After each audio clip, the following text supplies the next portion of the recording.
that there was a strong presence. She was always there. She was not a person to come and chat with us or cuddle us or be very affectionate with us. But she was always present whenever we needed her to ensure that we had our food and right food. She would go to the kitchen and cook. And I'll still remember her making eggs in a certain way to try and sneak them into my diet because I hated eggs at the time, and making these eggs look like little ducks, so that somehow I believed they weren't eggs in fact. She was a woman who was in public life and very busy, but she did give thought to how she looked, and that went, I think, also with her general impeccable nature. මට මතකයි ඒ කාලේ පොඩි ආයත් එක්ක කරන්න ඕනේ දේවල් හුඟක් කරා. අපිව හැම ඉරිදම ගෝල් ෆේස් එකට ගෙනිච්චා. කිසිම මේ අඩුවක් නැහැ, හැම ඉරිදම ගෙනිච්චා. අපිව වෙරළට ගෙනින් එතුමියත් අර ඔසරිය ඇඳගෙන පොඩ්ඩක් දනිස්ස ළඟට ඒ සාරිය උස්සලා වතුරේ කකුල් දෙක තියාගෙන හිටියා. මොකද ඒක ආතරයිටිස් වලට එහෙම හොඳයි කියනවා ලුණු වතුර, මූදේ වතුර. And the other moment where I feel she was most at zen and most at peace was actually in her rose garden. One of her biggest prides in life was this perfectly manicured, perfectly tended rose garden, and she wouldn't let anybody else do any of the work there. That was entirely her domain. I think certainly in moments of our life where there were upheavals or tragedies happened or lots were going on, she was always the calm center of that world, and wherever she was, whether that was Rosemead Place or here, it was always somewhere where for my brother and me we were very calm, and that's a lovely memory. So there's lots of, I suppose, collective memories of just sharing moments with her over meals or over tea or being around in her house. It's always nice to have 3 generations of a family sharing a meal together, which is nice now with my mother and myself and my kids.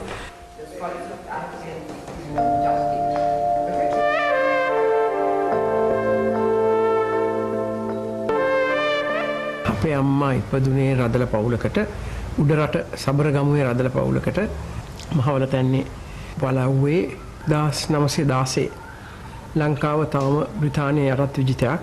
ඒ යුගයේ ගෑනු ළමයි අගය කෙරුවට දරුවෙක් හැටියට ඉති පිරිමි ළමයින්ට තමයි තැන තිබුණේ. අන්න ඒ පරිසරයේ තමයි එතුමිය පොඩි කාලේ ඉඳලා යම්කිසි වාසයක් වෙනකන් හැදුනේ වැඩුනේ. ඒකම එතුමිය සහ එතුමියගේ පවුලේ අනික් අයව කොළඹ නගරේ ඉහළම පෙළේ පාඨශාලාවල් වලට එව්වා. ගමේදී ගමේ සම්ප්‍රදාය ඉස්කෝලේට ආවම සම්ප්‍රදාය වෙනස් වෙනවා. ඉතින් මේ ලෝක දෙක අතරේ යම්කිසි දුරකට අම්මට ජීවත් වෙන්න සිද්ධ වෙන්න ඇති. අම්මාගේ කැමැත්තක් තිබිලා තියෙනවා වෙන යාගේ කිට්ටු නෑදෑයෙක් එක කසාද බඳින්න. ඒකට අපේ අතම්මා සම්පූර්ණයෙන් විරුද්ධ වෙලා තියෙනවා. ඇයි කියලා අහනකොට කිව්වේ ඇයි ළමයෝ එයාට දෙන්න බෑ. නිකම් මේ මොකද්ද කැලේට මල් පිපුණා වගේ තියෙයි. සිරිමාව දුන්නා නම් මොකද එයාගේ කේන්දරයේ තියෙයි හරි ශක්තිමත් කේන්දරයක්. එයා කවදා හරි මේ රටේ නායකයෙක් වෙනවා කියලා තියෙනවා. ඊට පස්සේ දවසක් තාත්තා ඇමති කෙනෙක් එතකොට අර මේ රාජ්‍ය මන්ත්‍රණ සභාවේ තාම නිදහස ලැබිලා නැහැ අපේ රටට. එක්ක පළාත් පාලන ඇමති එක්ක සෞඛ්‍ය ඇමති දුර දෙකම විටින් විට දැරුවා. හැටියට බලංගොඩ මොකක් හරි උත්සවයකට ගියා. තාත්තාව පිළි අරගෙන තියෙන්නේ අපේ ආත්තා. බාන්ස් රත්වත්තේ දිසාව. පිළි අරගෙන ලන්ච් එකක් දීලා තියෙනවා. දවල් කෑමක් ඒ ඔක්කොම ආපු කට්ටියට හැමෝම පිළිගන්න ඒ ඔක්කොම සංවිධානය කරන අම්මා තමයි ඉඳලා තියෙන්නේ. අම්මා ඉස්කෝලෙන් එතකොට ඉවත් වෙලා. එතෙන්දි තාත්තා අම්මව දැකලා බොහෝම කැමති වෙලා තියෙනවා. ඊට පස්සේ ගෙදර ගිහිල්ලා පානදුර හිටිය නානායක්කාර කියලා පුද්ගලයෙක් ශ්‍රී ලංකා නිදහස් පක්ෂයේ මුල්ම සමාජිකයෙක්. එයා ඔය මගුල් කපු කමුත් කරනවා. කීයක් හරි හම්බ කරගන්න. තාත්තා නානායක්කාර වුණ හැම තමයි ඇරලා තියෙන්නේ අපේ අත්තම්මයි අතටයි ප්‍රොපෝසල් එක අරගෙන. ඊට පස්සේ මේ කේන්දරයේ කියලා බලනකොට අරකට බොහොම ශක්තිමත් මේකත් ශක්තිමත් බොහොම හොඳයි කියලා වැඩේ කෙරුණා. They had a very good relationship. My father was 16 years old then.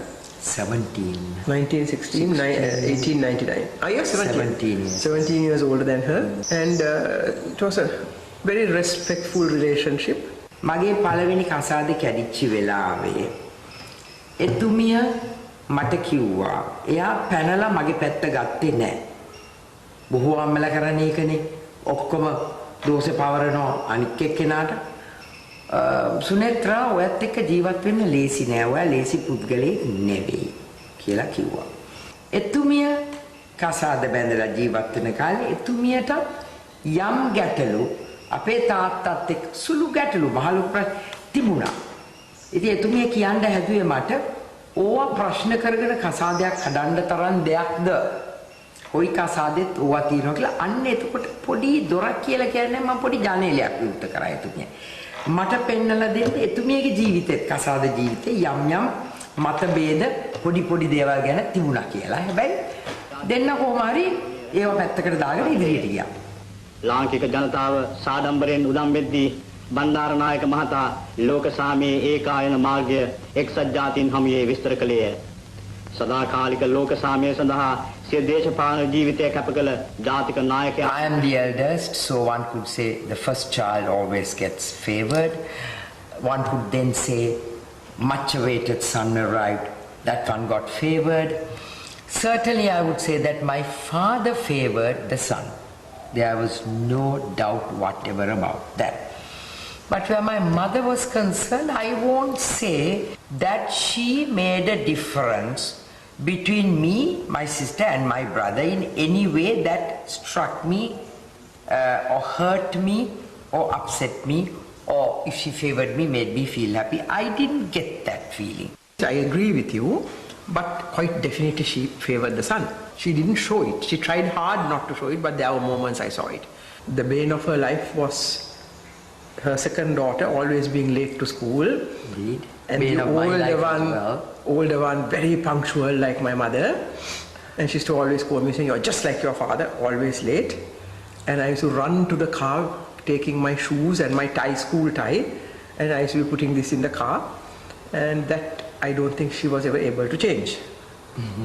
Yes, we know that. When I was much older, in my teens, before I went off abroad to university, I noticed that try as much as she liked, out of the two girls, quite definitely you were closer to her heart. And there were moments, maybe unfairly, because you know, as a child you sort of like try to, you only try to favor yourself. I felt that I was the ugly duckling. This always happens to the middle child, doesn't it? Being the middle child, I think it was always difficult for her to gauge how she was placed in her mother's eyes. So I think there was always that feeling that she had to prove herself, that she had to prove herself as an individual. And the difficulty we have with dynastical politics in our part of the world is that the public always judges you based on the person that went before you. So for my grandmother, she was always seen in the light through the public's view of my grandfather, and for my mother, she was very much seen as an outbudding of my grandmother, even though she tried very hard to stamp her own individuality as a very different politician. එදා 1959 සැප්තැම්බර් 25 වෙනිදා ජාතික ශෝක දිනයක් විය. ලංකාවේ සිව්වැනි අග්‍රාමාත්‍යවර සලමන් වෙස්ට්‍රිජ්වේ ඩයස් බණ්ඩාරනායක මහතා සාහසිකයෙකුගේ වෙඩිපහරවල් 4කින් තුවාල ලැබ පසුදින පෙරවරු 8ට පමණ පරලෝක සැපත් වීමෙන් සමස්ත ධරණී තලයේම සංවේගයෙන් කම්පණය විය. My memory of Amma is that she was completely shocked and traumatized because she had been in the garden when she heard shots. First she thought it was crackers, somebody had come to celebrate something, and then she had heard, as she came running in, she had heard Datta's voice saying Ammo or something like that. While he came running into the house, he came running into the house with the assassin having the gun and shooting at him. And that is the Buddhist monk. Then she came. Don't forget, she did an extremely brave thing. She said her first view of Datta getting attacked by the assassin was he was coming running in holding his stomach like this because his fatal wounds were in the stomach area. My mother's first reaction had been to run and jump on the priest. She jumped on him. Actually, at the moment she saw the assassin, she played an extremely brave role. Somebody else would have run away. It wasn't a cremation because our mother didn't want a cremation for. She was always against bodies being burnt. Yes, she was always against that. He was buried there where you now see the Samadhi. I remember the time that people were trying to persuade my mother to come into politics. Just after my father was assassinated, and she refused. She didn't want to come into politics. They wanted her to take over the party, they wanted her to contest the elections that were coming, and she said no. And she kept saying, I think, and there were busloads of people from all over the country coming and hanging around our house at Roswell Place trying to persuade her, forcing her, and she just refused point blank. And her answer was, the children have already lost a father, I don't want them to lose their mother also. We were also against it, and we were supporting her because we had just lost one parent and we didn't want to lose the other. At that point, I remember Felix Bandaranaike, one day the two of us were listening to the radio. Maybe Anura was also around. There used to be something on a Sunday called Listener's Choice or something like that. At that point, Felix walked in. I still remember with his pipe in his hand like this, and he came and said, Chandrika, can I speak to you? You went off. And he spent about 2 hours with me, and at the end of it, I was persuaded to go and persuade Amma. He said, you know, your father built this party, and he gave his life for this party and the country and his people, and at the moment the party has no one else to take it forward, and the movement. And at that time there was a very clear cleavage between the policies of the other major party, the United National Party, and the SLFP. And the SLFP was the People's Party, and he said the people are going to be completely let down, and are you going to allow this whole cause that your father gave his life to just dissolve into nothingness? That actually convinced me. And I started arguing with her. And I remember I broke down crying, saying what Felix said, I repeated to her. Then I could see her face changing. And at that point, she had said this to me much later. She went to the shrine room which was in our house, where there were... Oh, I didn't know that. Oh, yes. She said she went to the shrine room and prayed. And asked for guidance, like?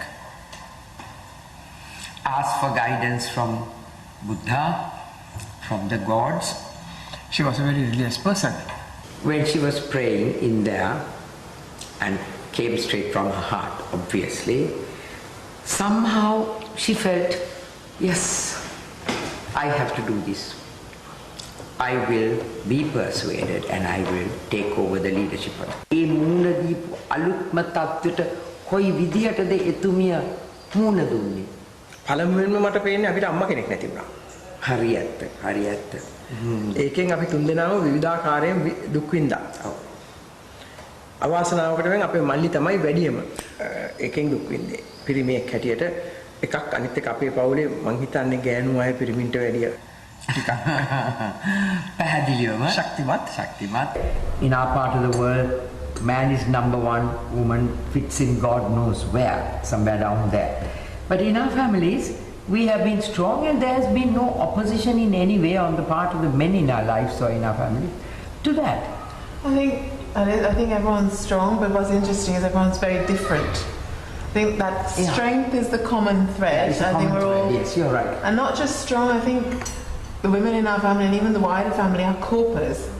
Our mother was active Prime Minister twice. That is from 1960 to 65 and then from 70 to 77. Now if you talk of the first period, which was a shorter period with a smaller cabinet, her first experience as Prime Minister, there were certain things that were put into effect in the country, certain legislation that was passed, which were clearly, in my opinion, beneficial to the people of the country.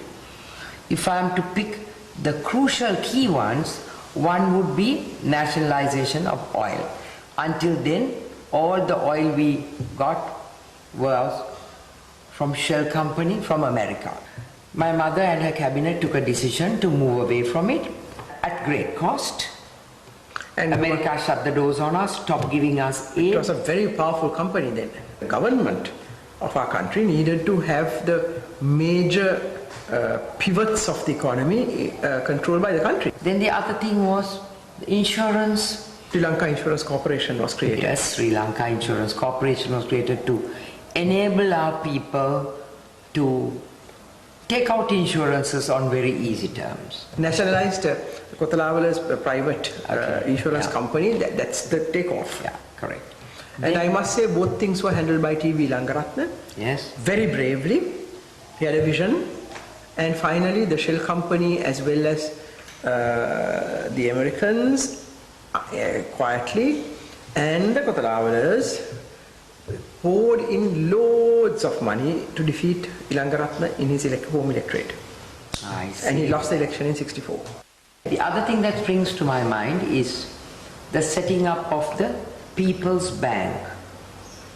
Hitherto all the banks were private banks. Except the Bank of Ceylon. Except the Bank of Ceylon. It had a wonderful scheme to give loans at very, very low interest rates. So the People's Bank was really, literally, a bank for the people. And in 1971, there was the JVP insurrection, Yes, the first one.